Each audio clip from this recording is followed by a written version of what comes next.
Welcome to What's the Effort? What the F?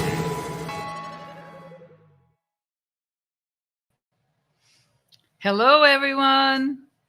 Hi, welcome. Today we have a super duper special guest. We have Yasser Hatab with us, and I'd like to say thank you very much for coming. Oh, I can't hear you. Oh, thank you for having me. Oh, no, I'm the one that's lucky. We're the ones that are lucky. I am very pleased. I know that we've been talking back and forth since I first started, which has only been but almost 2 years, but not very long. And you have a very interesting story, and you're accomplished, and I love a lot about you. But I'm going to take us back to the very beginning. Oh, hey, there's Mr. Rory. Hello, Rory. Sorry. I just want for you to spend a minute telling us what were you like as a little tyke? Man, so growing up in the streets of Brooklyn, New York, where it all started for me. Obviously, I was born in Egypt, in Alexandria, and then I came here when I was a kid. How old were you? I was 2 years old. And grew up in Brooklyn, New York. We jumped around everywhere, but we ended up in Brooklyn, New York, and it was great. I grew up in an Italian neighborhood. I was the only Egyptian amongst a whole bunch of Italians, and so I grew up loving the culture and living it, But as a kid, I really enjoyed life. I was taking it one day at a time, and I had a good childhood. Growing up with all my friends in the street, and typical New York kids, back in the 80s and stuff. But yeah, we were troublemakers too. We were definitely troublemakers. Well, are you an only child, or are you one of 12, or talk us a little bit about your family situation? How many siblings do you have? I'm the oldest of 4. Okay. We have we had another sister. She unfortunately passed away when I was a kid. But I have a brother and 2 sisters. So the sister, brother, and sister. And the age differences are 9, 11, and 13 years younger than me. So there's a little bit of a gap. I'm sorry. Oh, does that mean that you were a built-in babysitter? Essentially, yeah. I was I was the primary babysitter and the secondary father, I guess you could say. I love it. And what about school? What were you like in school? Were you a math geek? Were you a sports Oh man, dude? I was a troublemaker. I was a troublemaker all the way up until probably 6th grade. Middle school is when I started shaping it up, and started getting smarter. I was always smart, but I was always playful, I guess you could say the word is. Caused a lot of problems in school, a lot of fights after school. I'll see you after school at 3 o'clock in the yard, type of kid. Oh well, when you're growing up with crazy people, you have to do what you got to do. Yeah. But after that, I started cleaning up. I started really getting serious about my education. Ended up doing really well.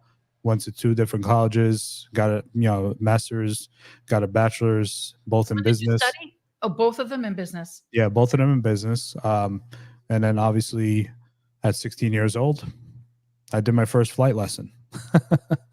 So that was fun.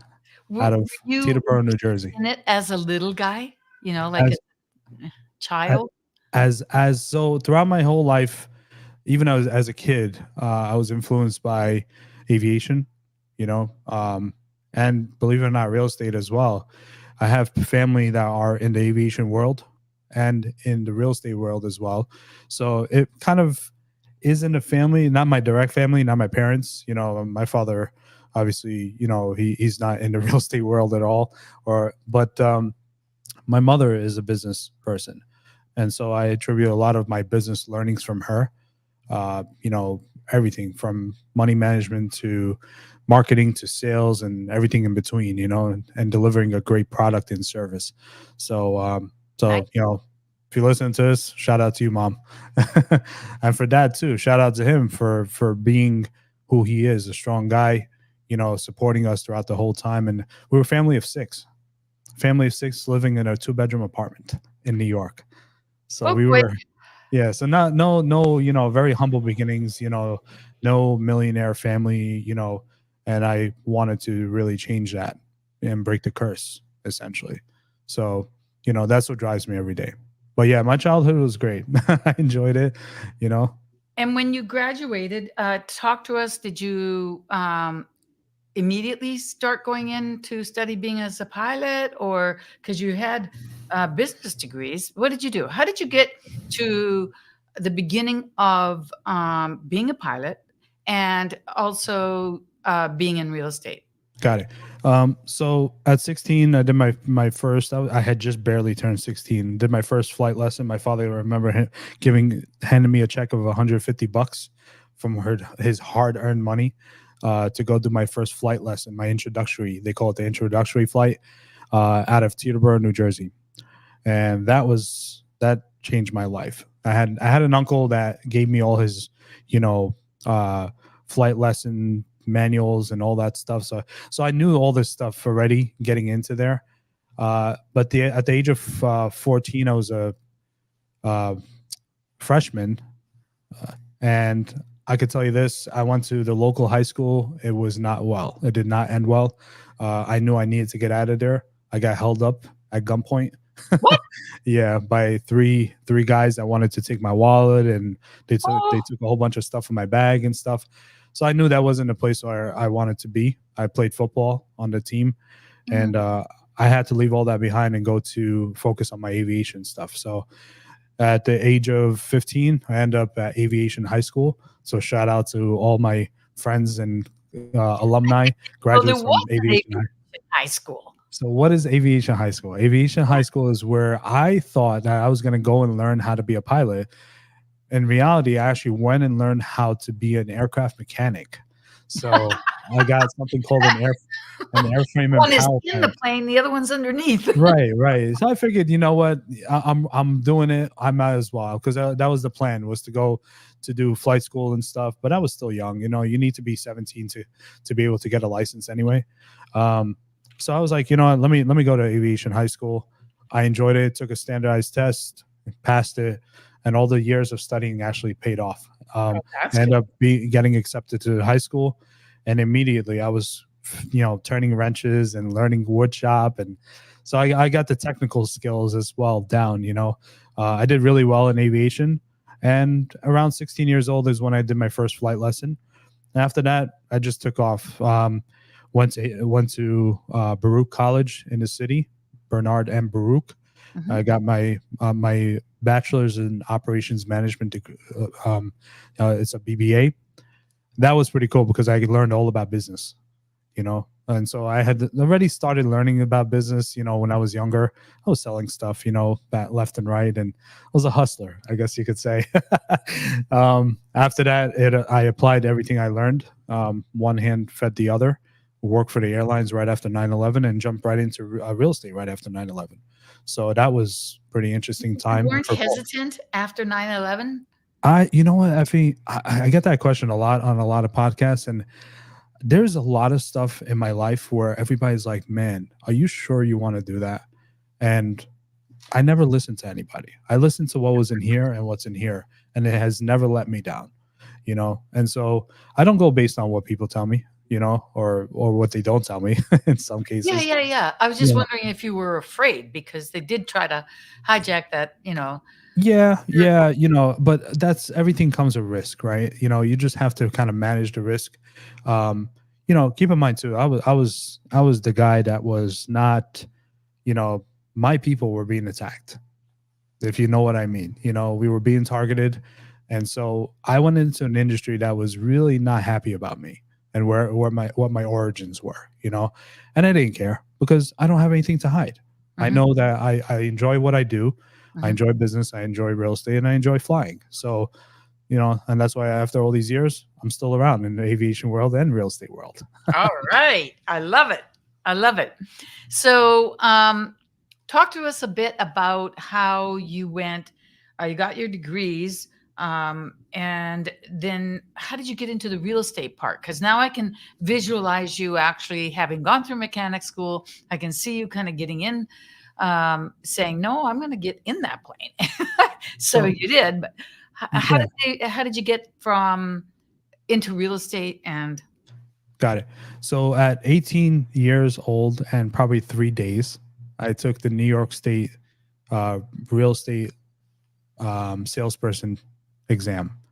wow, And yeah, I had been studying for it around 17 and change, and then I just jumped right into it and took it the minute I turned 18, which is the legal age.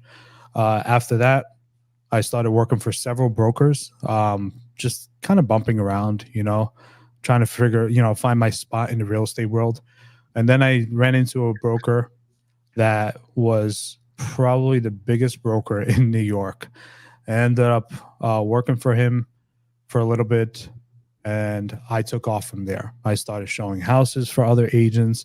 I started, then I started getting listings and stuff. So I got really busy, and this is like right after 9/11. You would think that, tragedy happened, real estate was dead, but it was actually the opposite, which was kind of strange. So we got really busy in New York. is it because people were getting out, or were people still Yeah, coming? people were kind of relocating. Well, it was a mix of a lot of things. But yeah, the majority of it was people leaving New York.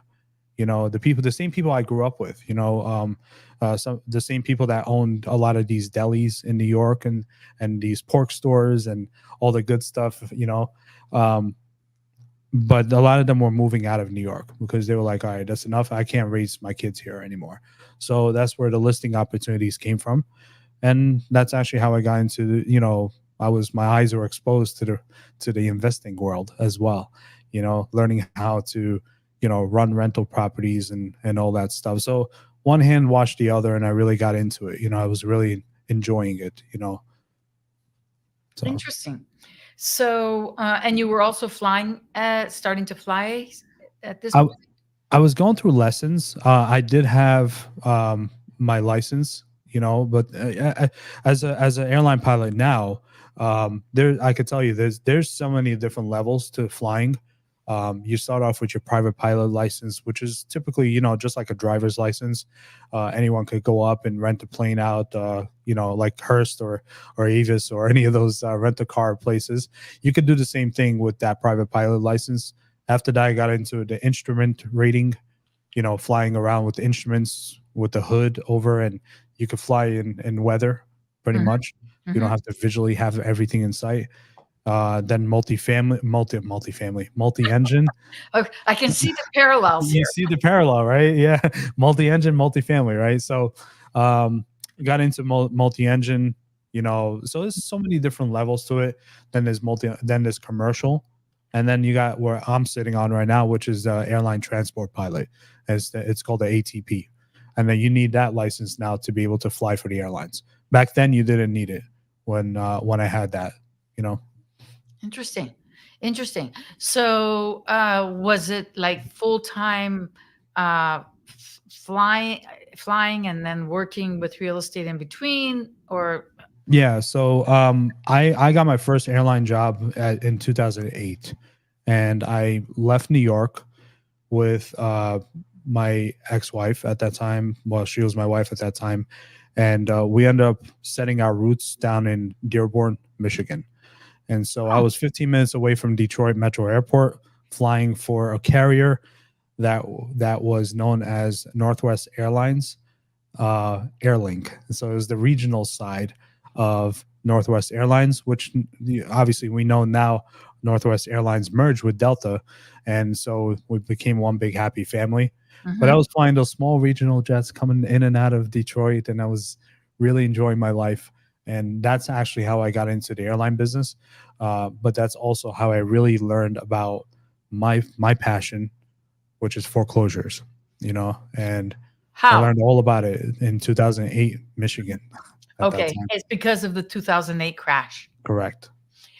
Did you go through it yourself? I mean, how did you get in it? Like, I personally think that, so I work with an appraiser, a general appraiser. I learned how to work with REOs, real estate owned, bank owned type of properties. And essentially I was learning the ropes about, I was the guy being sent out to value these properties, Okay. before they were supposed to be like, listed or sold on the market.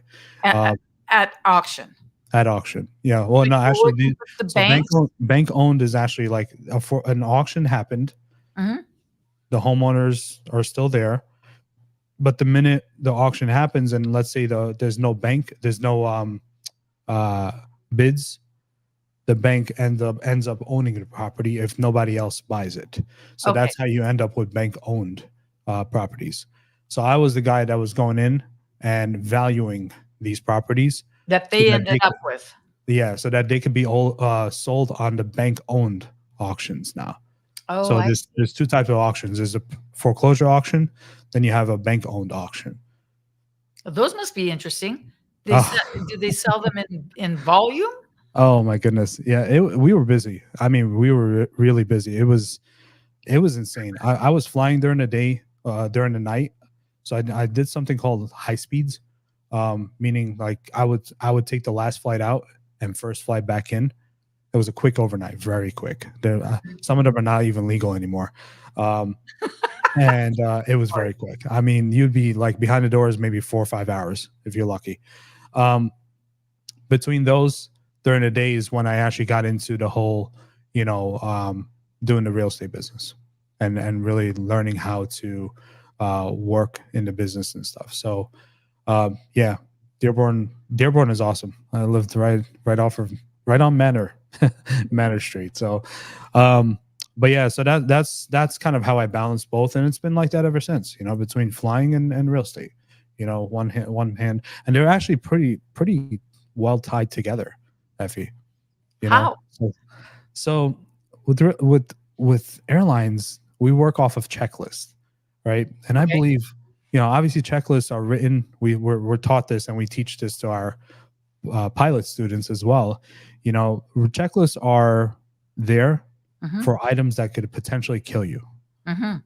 right? If you miss an item, it could potentially kill you down the road. In real estate, it's the same way. And that's actually how I run my operation with checklists, right? To make sure that we are not missing anything. Because nobody's going to die in real estate, but we could miss something that could cost us a lot of friggin' money, Mhm. right? So that's why that's one of the overlaps. The other one is obviously timing. Airlines work on time, Yep. on time departure, on time arrival. We're all big on time. So, and we're down to the minutes sometimes, Oh, of down to, course. If we get right? off 5 minutes early, we're like, woo! Let's go, If we're right? 5 minutes late, we're like, 5 minutes here, and then what on the other end? Huh? Right. So if you think about it from the real estate side, now you have times where you have inspection contingencies and certain timelines that you have to meet, right? That you have to abide by. So if you're not abiding by them, then you lose track of time, and now it's going to affect you financially or even worse, legally, Yeah. right? Yeah. So that's why a lot of pilots actually make very good investors and real estate professionals, because of that discipline, I guess you could say, Mhm. from the airlines. The other people that are really good at real estate, believe it or not, military people, they're big on time too, right? So that's why I love working with veterans. If you're a veteran, shout out to you, and thank you for your service, because Yep. I love what you guys do. Yeah, so that's why there's a lot of correlation between both fields, pretty I much. hear you. That is very interesting. Um, so you got out there and you were pricing or assessing houses for the banks, but there's a little bit of a step there between going into foreclosure. You're on kind of like on not the wrong side necessarily, but not it. What? Explain.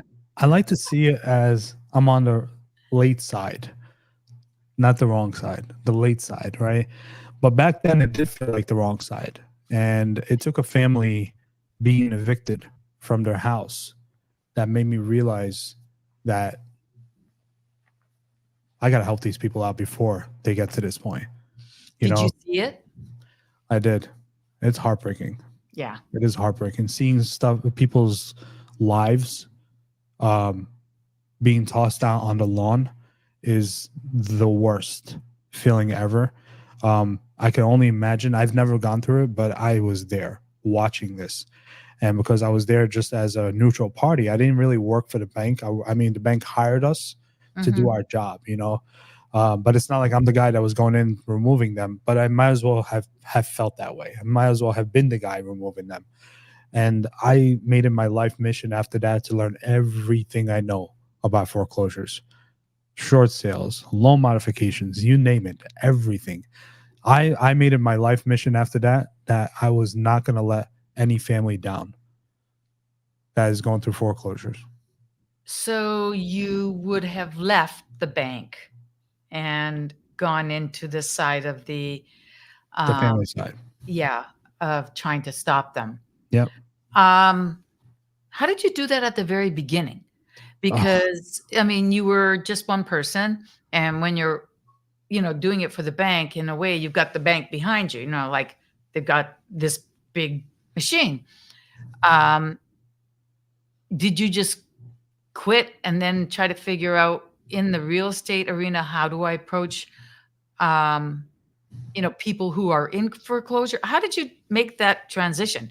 It sounds like it would be not quite just like I drop my equipment here, I'm going over to the other side. Doesn't seem like it'd be quite that straightforward. yeah. How did you get there? The answer is very subtly. I had to kind of, I believe in balance. You think of the world, the way the world works, there's balance. Hot, cold, right, left, up, down, sky, ground, right? So I figured, let me get some balance here. And the way I did it was I started going to the library. I started learning I knew everything I could learn about foreclosures, connecting with the right people, reaching out to foreclosure attorneys and asking them questions. All right. After that, it started making sense to me. I didn't have any answers. All I knew is that I wanted to get to where I wanted to get to, meaning helping people out. I just didn't know how I was going to get there. Okay. And so I was going to figure out a way because this was here and this was here.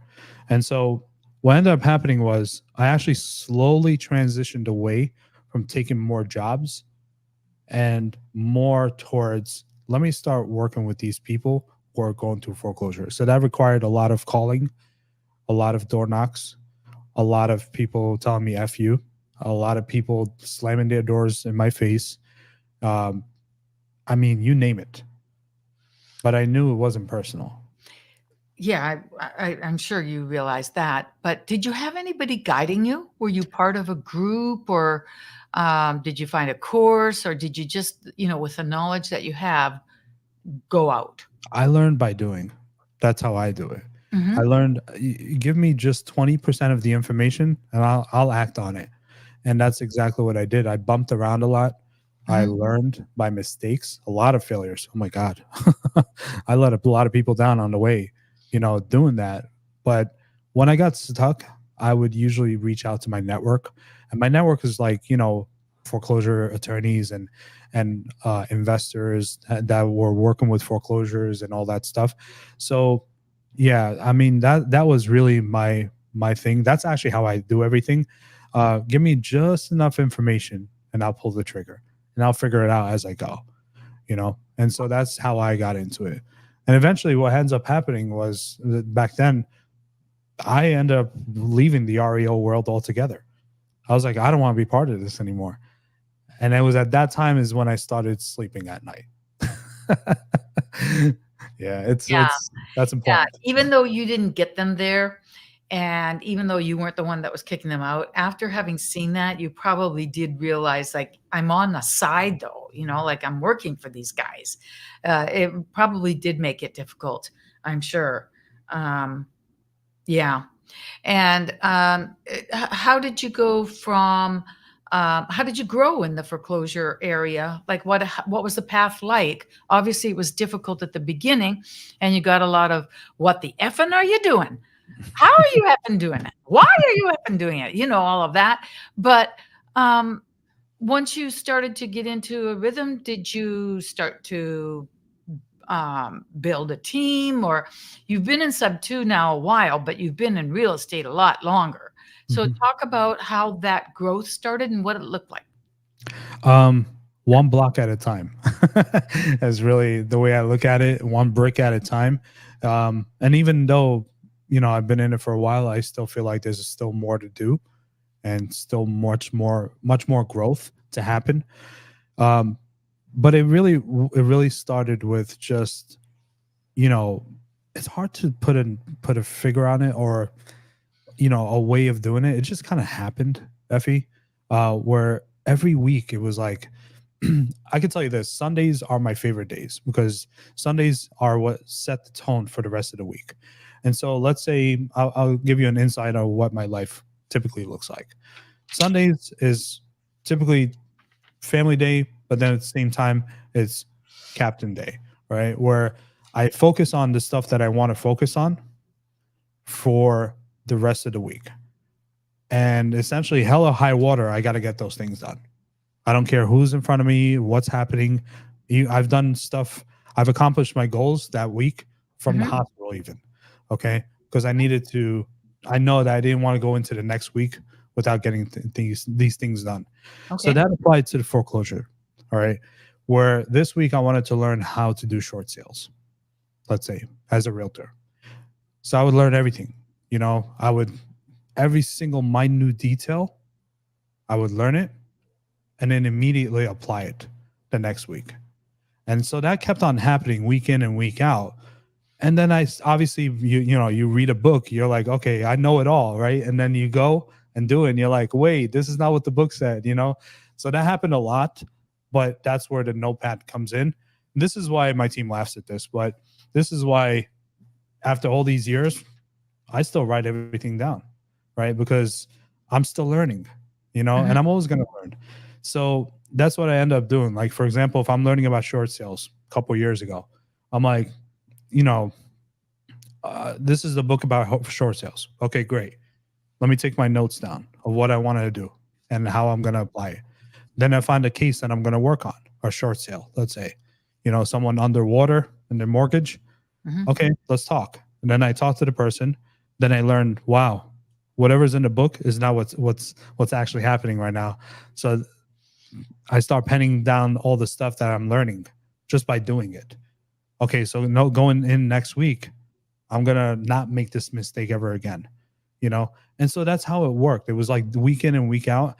And to the point where you just get so engulfed in it that you don't really think about, oh my God, we're 2024 now, So to me, it was kind of like a blur, it just happened. That's funny. Yeah. So that's one thing, like short sales, but then, getting into, loan modifications and all the other ways to stop a foreclosure really come in to the point where now you start connecting. Oh, this happened to me a couple months ago with another family. This is what I'm going to do to fix it with this family, and vice versa, pretty much.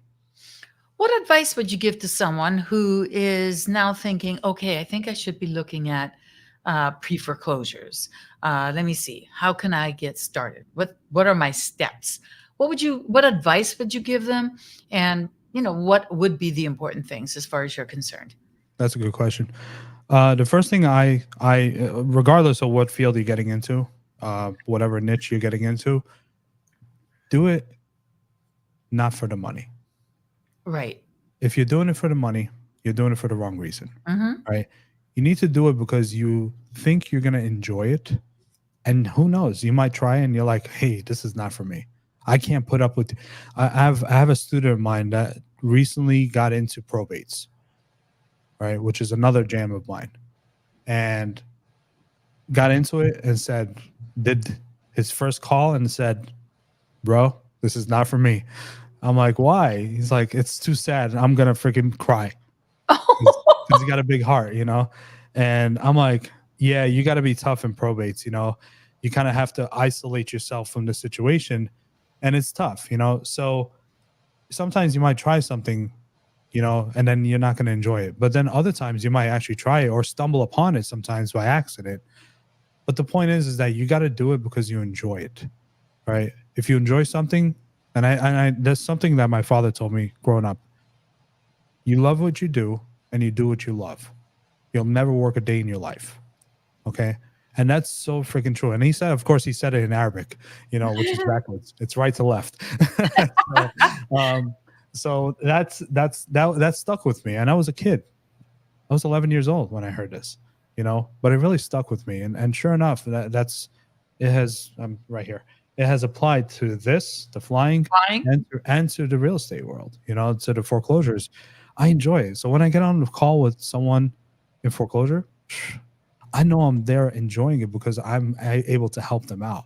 So my advice to anyone getting into foreclosures, let's say pre-foreclosures, because there's a difference. Foreclosure is too late. Foreclosure is what I was doing back then. Yes. Yeah. So pre-foreclosure, if you get into pre-foreclosure, you got to look at, first of all, am I the type of person who is patient? That's one. You need to be very patient in foreclosures. Two, you need to learn just enough. If you are analysis paralysis type of person, sometimes that could actually hurt the people that you are working with. So, and then three, all right, you need to be able to have attention to detail. That's like a prerequisite that's a non-negotiable. Because if you miss something during the talks with the homeowner or something on the paperwork that you need to send to the bank, every time you deal with the bank, that's at least a week before you hear back from them. And Matthew, we talked about this. Yeah, I was listening to your program, and this is jumping a little bit, but in case you guys don't know, Yasser is on social media quite a bit, actually. He's in a number of different places. I'll show the sources. And what I've been starting to do is I've been starting to follow this YouTube when he does them live. So you just go to I Am the Property Captain on YouTube and on the streams, and he explains a lot of it. And I like that because if I don't catch it, I can still see it afterwards. And I was taking all the notes of everything that you have to get, so that was very helpful for sure. So if I hear you right, you would say, make sure your heart is in it for the right reason. Make sure you're patient, learn just enough, and get your attention to detail. We have a question from Mr. Rory. He's saying, can you expand a bit more on the business side of helping people avoid foreclosures? So often as investors, we focus on REOs because we can purchase properties at a discount. It's great that you're helping. I love it. On the business side, how would you, Great. So on the business side, you help enough people out. One of our mentors, Mr. Pace himself, says you help enough people out, the money's going to come. Right? It's going to come one way or another. So as a foreclosure investor, let's say, your focus should not be just on the numbers. Your focus should be on solving a problem. All right. From the business side, what we do is we lead with value first. And I say this, if you guys like what Effie says, it's on my YouTube. We break all this down and how we approach people in foreclosure. We don't knock. Let's say I'm knocking on a door.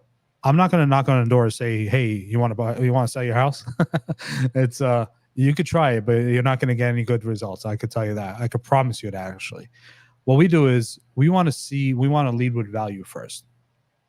All right. So one of the first things I typically talk about is, hey, do you know that you may be going through something with the bank? I help people and families. I always say families. I always help families who are going through something with the bank to see how we could get the bank off your back. And then I always end up with a open-ended question. Hey, what are you doing? What are you guys doing? Out of curiosity, what are you guys doing to mitigate that or work around it? Or to solve it, whatever the words are, right? And it really does come down to the value part, because what you're trying to get to is it's like a puzzle, Rory. So you're trying to piece the puzzle pieces together, how they got in foreclosure, how long they've been dealing with it. What are they going to do if they don't solve it? What are they going to do if they solve it? Where are they going to go if they can't solve it? So you're asking all these loaded, open-ended questions to kind of get a good idea of, where you're going to be to be able to help them out. All right. You also want to come down to the whole, I could tell you this, 8 times out of 10, they want to keep their house. That's great. All right. From the business perspective, what we're looking at is solving a problem. And if we don't make money today, it'll be an intrinsic value being known as a foreclosure specialist. All right. But what we also do is plant the seed that, hey, if these options don't work out, whatever options there are, loss mitigation, any kind of loss mitigation options, I want you to know I still got your back. And I'll offer to buy your house after. But I don't want to start with that. Let's start with trying to keep you in your house first, which is the goal. And how you say this is very, very important, right? Because your genuinity will show.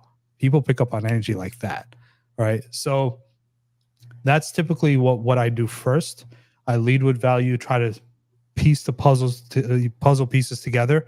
It's essentially you're being a detective.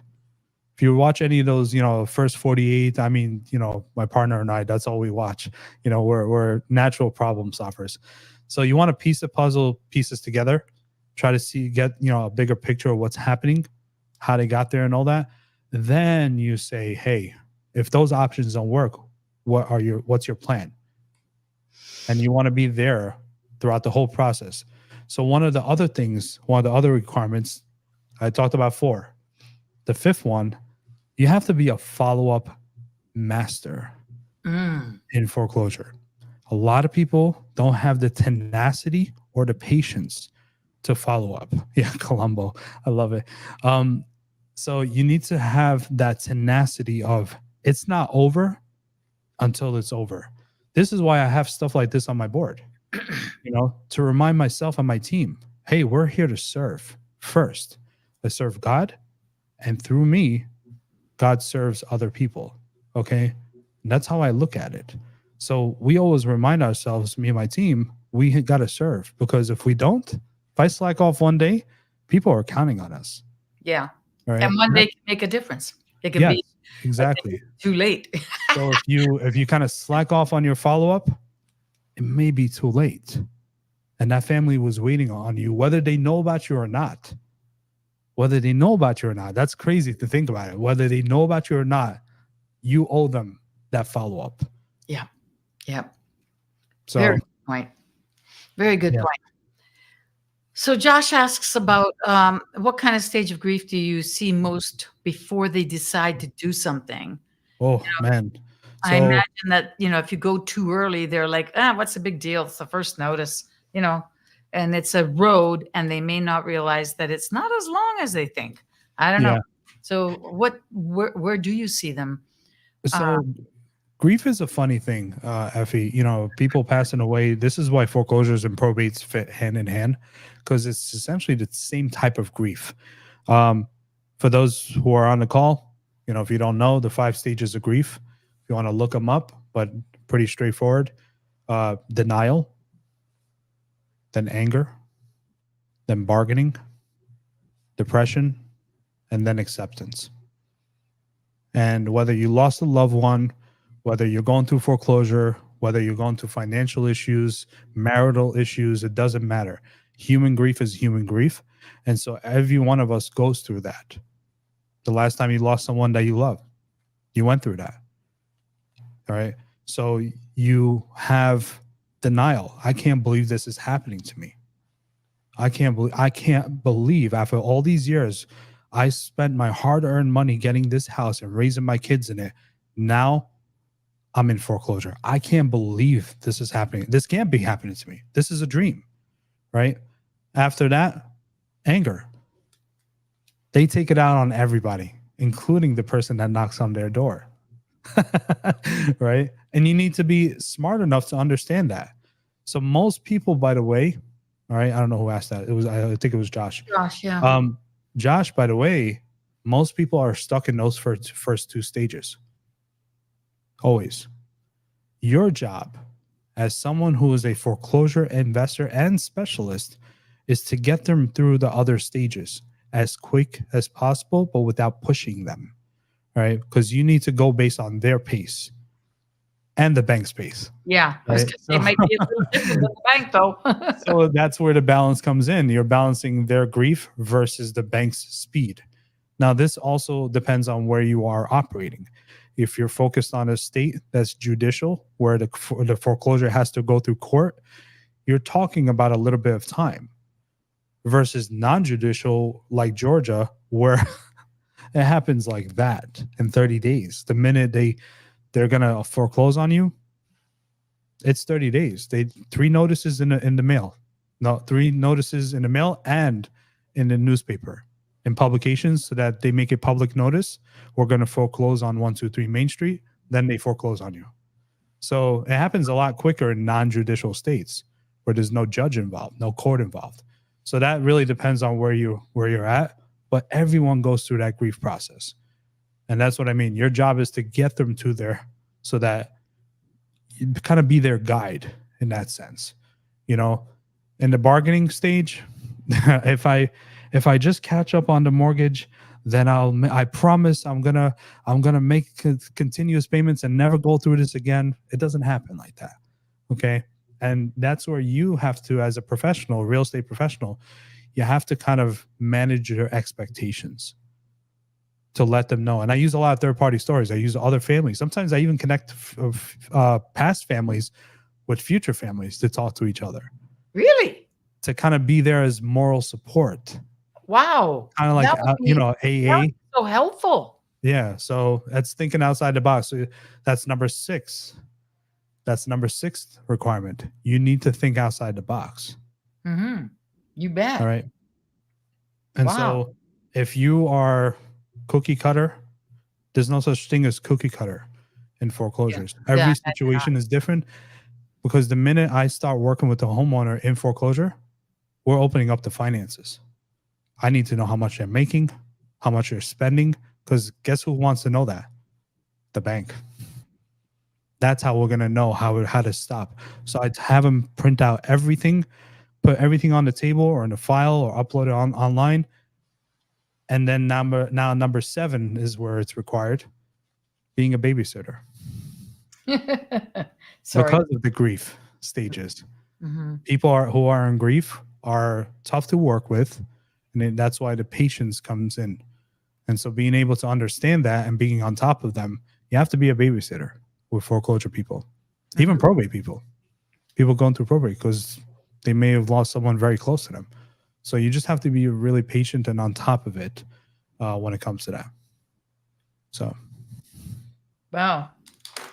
And I already kind of heard this because I watched your last video, but how do you decide if it's, something that would be a deal? Great. I love it. So if you like what Effie is referring to for everyone on the call, if you have not seen the latest Foreclosure Pro Tips series, which is episode 5 with myself and Mamadou Diallo, my brother, go ahead and do it. Do yourself a favor and go ahead and do it. We break down a Texas deal that we're working on. It comes down to 2 things in a nutshell. It comes down to how much is it going to cost me to get into this deal? If, let's say, I go through the whole process and the homeowner's like, look, nothing's working, just buy my property. Now I'm going to run my numbers. And hopefully you would have, if you're smart investor, you should know these numbers in the back of your head before you get into it to begin with. Don't give people false hope either. All right. So the first one is entry fees. How much out of pocket it's going to cost me to get into this deal up front and later on when I buy the property for furnishing and renovations and all that. Cash to the seller, if we're ever getting cash to the seller, all that stuff. And in that video, I explained 8 entry fees that you need to account for. A lot of people don't think about these things. but it includes closing costs and renovations and cash to seller and due diligence. So do yourself a favor and watch that video on my YouTube. Shameless plug. Yeah. Well, it fit right in here, and I found it very helpful. So of Love it. course I want to put a I'm little. glad that you're getting value from it. I'm glad that everyone's getting value from it. We went all out. We said, hey, let's gloves off. Let's go. Mhm. The second thing is we look at the ability to cash flow. All right. And when I mean cash flow, I mean also flipping it and making a profit if you are a fix and flipper, because you could still pick up stuff that's pre-foreclosure to Mhm. flip it into a beautiful retail property on the market. So we look at cash flow, meaning profitability. All right. Am I going to be able to cash flow on a monthly basis if I buy and hold it? What is my exit strategy? Am I turning it into a long-term rental? Am I turning it into an Airbnb, a midterm rental, sober living? All right. I know that's your jam. And co-living, right? Co-living. Yep. Yeah, that's your jam, right? So how can I maximize my cash flow? But then also, if I'm flipping it, is there enough profit ability built into the deal? Now, something about pre-foreclosures is that sometimes, I don't know our audience, but I'm going to say this, sub two, sometimes you're able to get into sub two on these deals at such a deep discount, it's not even funny. Why? Because you worked throughout the whole process of trying to have them save their property. But sometimes it doesn't. Some people are just mentally checked out from their property. You want to be there to be able to collect on that. All right. And what we do also, depending on the numbers, we give the money to the homeowner as well. We give them some money in their pocket so that they can move on with their life, moving expenses, stuff like that. You have to have a heart in business. Yeah. That's why I was able to make it 22 years. So, so care about people the same way you care about your business. If you care about people, the business will work. It's as simple as that. So that's, those are the two things that we look at. We look at how much money upfront that's going to affect my return on investment. All right. And then also the profitability, right? How much am I going to be bringing in on a monthly basis or even on a one-time basis as a flip, let's say. So those are the two centers that we look at, the two qualifiers, I guess you could say. Obviously, we could go into the whole the 5 pillars, but we already know those pillars. So let's keep it like that. So, out of curiosity, if somebody said, where should I be starting? What is the most fastest results or the easiest to get into?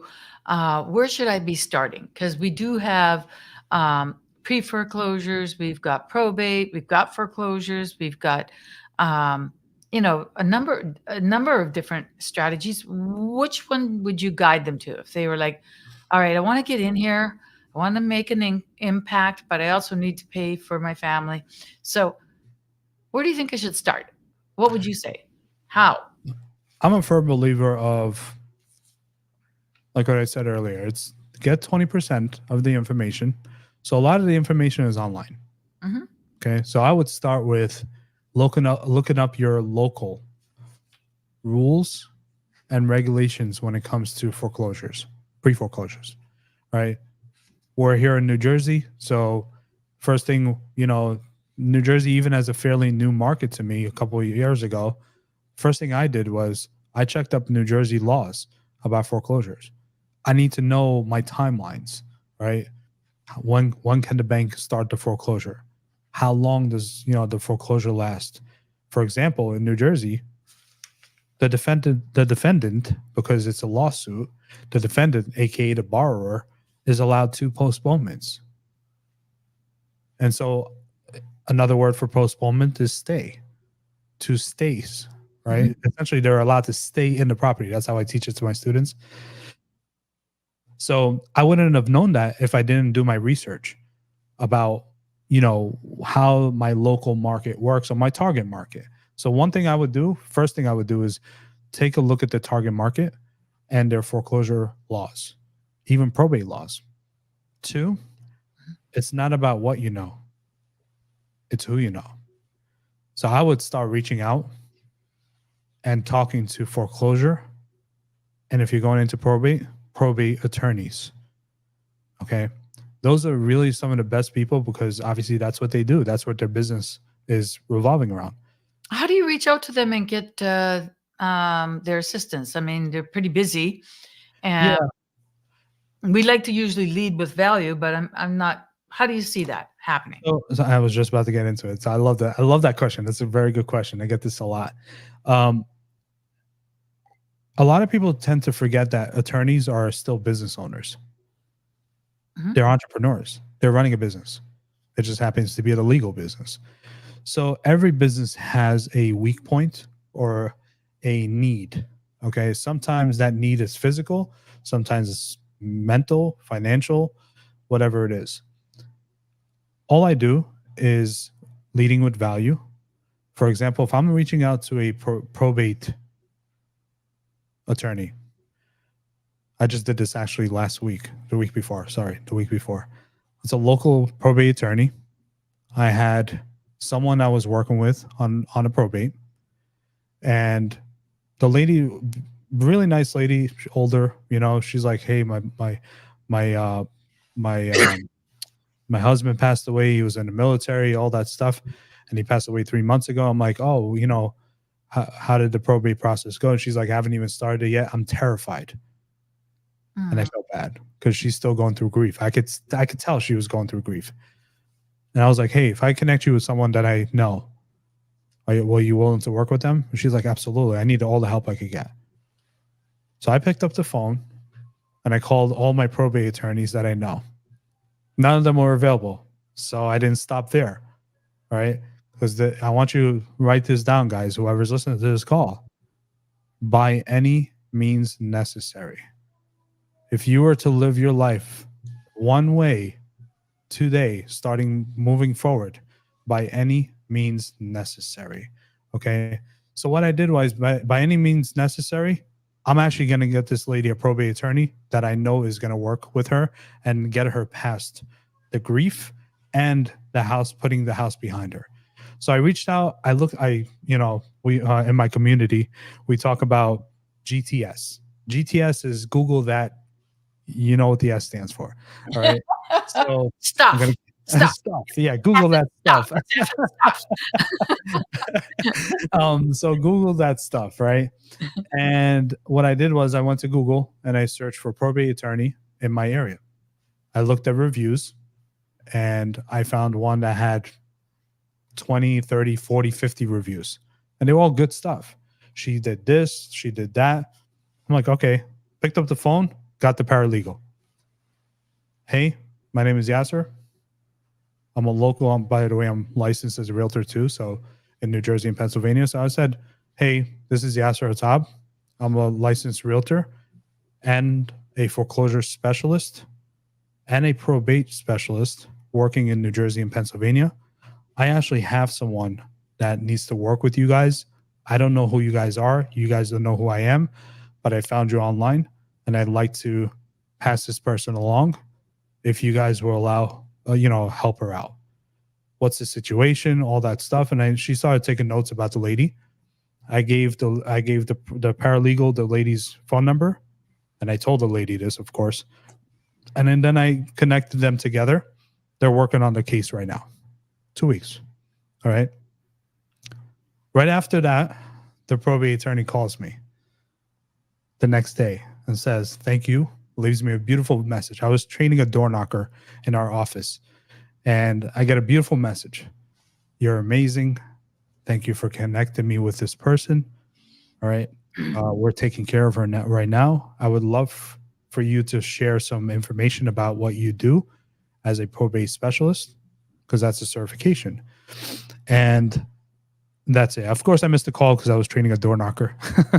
So I called her right after. I was like, hey, so-and-so, look, it's my pleasure to connect with you. I'd love to swing by your office. I've yet to do it because I've been so busy and she's been busy too.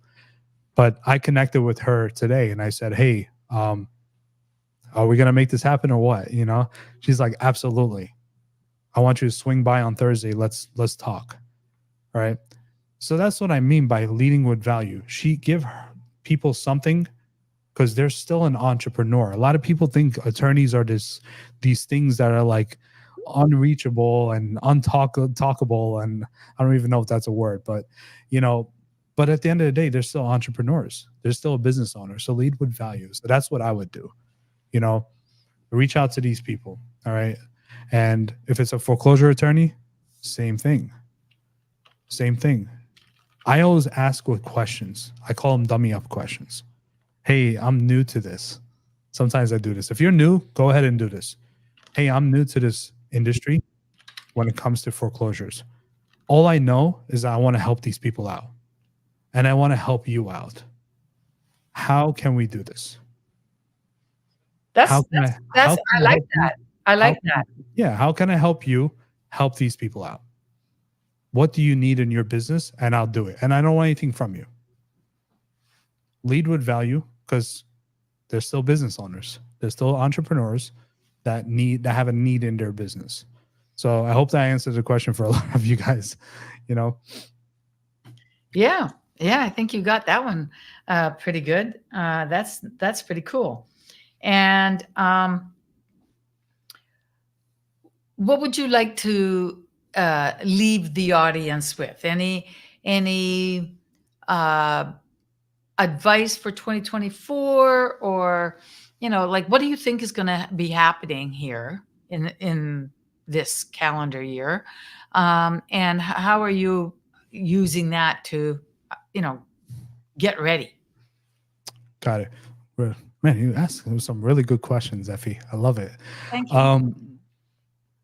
We have seen now, obviously, as a savvy investor, I look at the market. I look at what's happening, not only the interest rates and what's happening. Obviously, we're going into a election year, right? So all the craziness happens during the election year. All the secrets come out and all the dirtiness and all that stuff, right? But also during the election year, it affects the financial market as well. So as an experienced investor, I always look at what's happening with the financial market, meaning the interest rates. I'm looking at foreclosures. I'm looking at death rates, right? And I'm looking at the stock market, all right? Believe it or not, they may seem like isolated incidents, but they're not. It's one big ecosphere that affects one another. Why death rates? So death rates because of the baby boomers. All right. Oh, I see. Right now, yeah. Right now we're looking at some big death rates that are coming up, projected, obviously. But because really the baby boomers, so if you guys, and this is available, all this stuff is online. You don't quote me for it. You could see it for yourself. Just Google, GTS, Google that stuff. And look at stuff. Yeah, I love that. So I look at the market and where it's going, and I can tell you right now, with the death rates projected to be up, and the foreclosure rates, man, the foreclosure, we're coming to an end. I don't know if you know, but we still have a COVID-19 protection that is still in place for FHA loans. That's expiring in October of 2024. And so a lot of people don't know that. They're like, oh, we're over. COVID is done. No, COVID is not done. We still have the after effects of COVID still after all these years, right? During COVID, we had a lot of forbearances.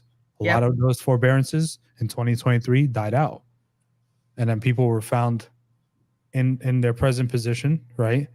Not making enough money to cover their mortgages. So no protections.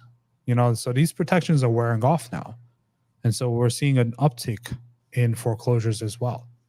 And so if you're getting into this, take a look at the market. Take a look at what's around you. Pick something that makes sense to get into.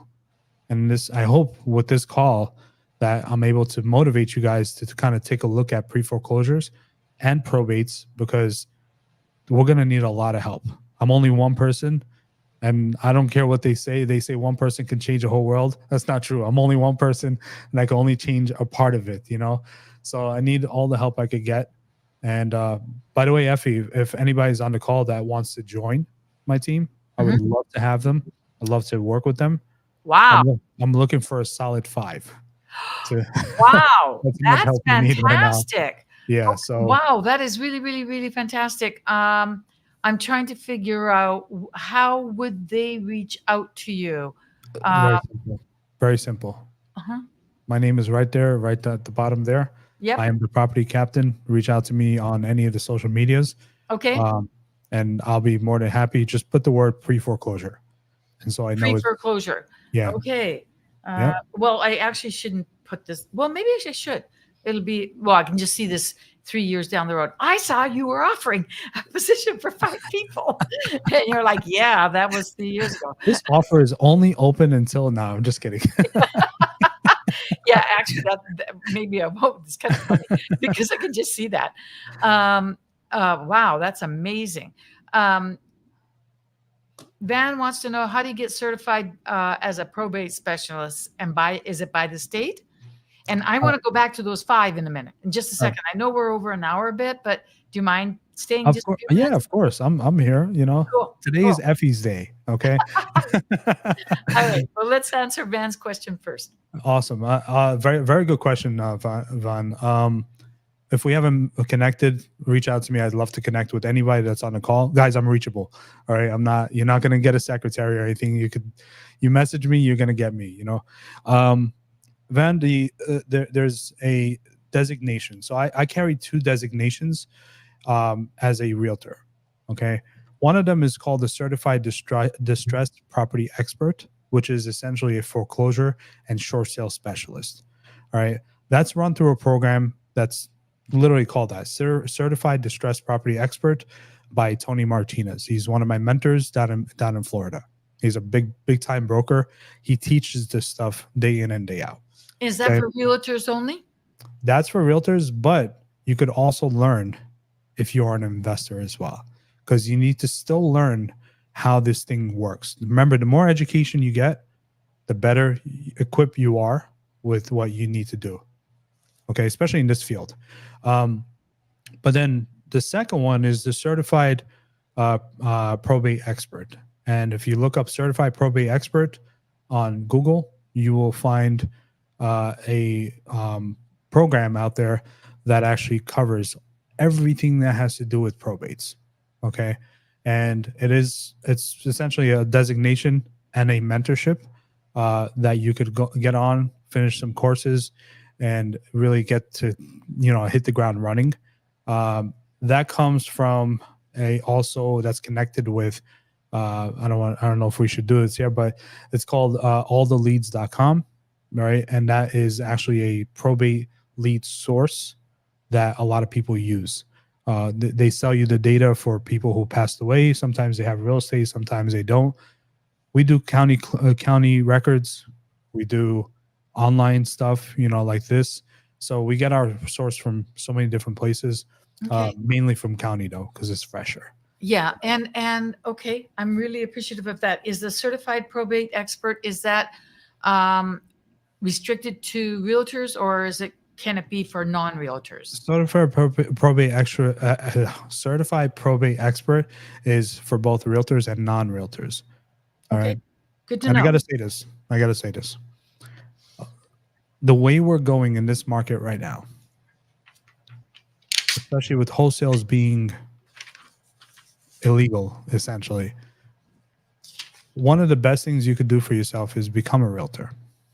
And if you're new to the industry as a real estate professional, aspiring to really set yourself up for success and stepping away from all the nonsense, all the naysayers and all the people who say that they do the business but don't do it, right?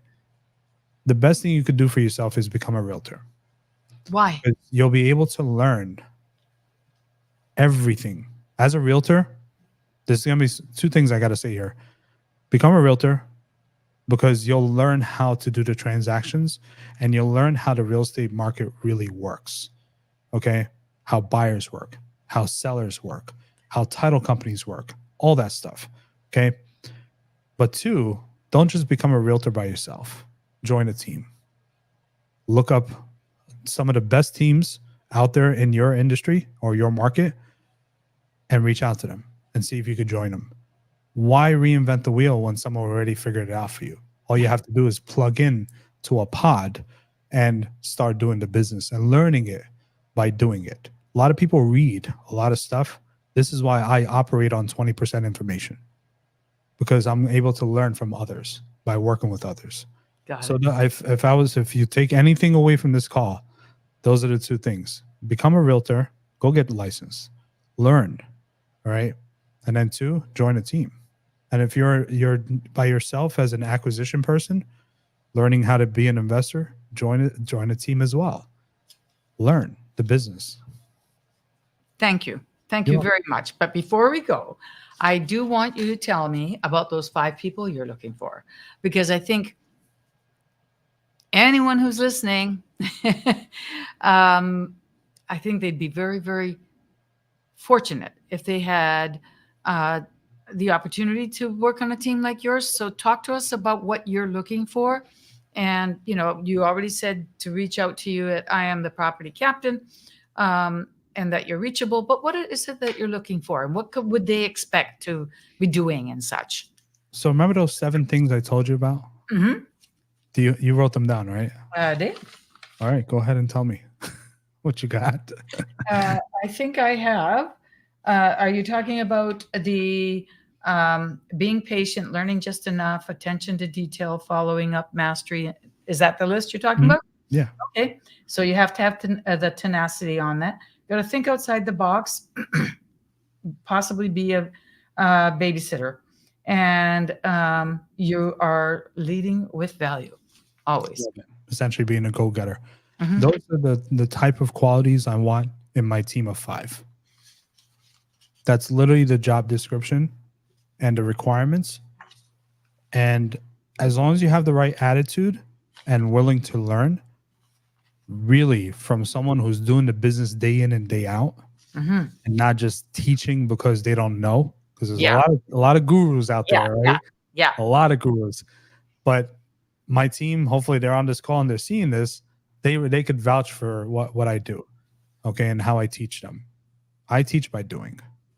I'm in the battleground with you. So those are the requirements. If you are willing to learn, and if you are willing to stick with me and learn the process and learn by doing, I want you reaching out to me. If I have to worry about you kind of babysitting and I give you a simple task, and you don't do it, don't bother. Don't bother, because people are what? Counting on us right there. People are counting on us. So I want people who are serious, people who want to help people, because the money comes. All right. And you'll learn. I think it's one of the, I wish I'm doing something that someone never did for me. And that's actually teaching everything that you can learn about the business, especially the foreclosure market or the probate, right? And then also hold you accountable to grow, but also feed into you and your future. Wow. How fantastic. Do they need to be in New Jersey, or do you So do it virtually? I would prefer New Jersey, because sometimes we meet people face to face. However, it doesn't mean that you cannot join the team. Why? Because this thing can be done virtually, right, as well. What I mean by that is you don't need to be sitting in my office in New Jersey calling a bank. Okay. You don't have to be, you could be sitting, man, I called a bank from halfway across the world, right? It was an expensive call. It was like 5 hours on the call with the bank, but I was stopping a foreclosure. So you don't need to be local. I would prefer that you are. I'm here in South Jersey. Our office is in Haddon Heights, New Jersey. It's a brand new office. Set is pretty big for a lot of people. And that's where the training happens as well. We do weekend events. It's starting up next month. So, Nice. but yeah, you don't have to be in person. Okay. All right, guys, you heard it. Well, I hope that if you can, please drop a thank you for Yasser And I'd like to say thank you so much to everyone for being here. And let us say we shall see you next week. Adios. Take care, everyone.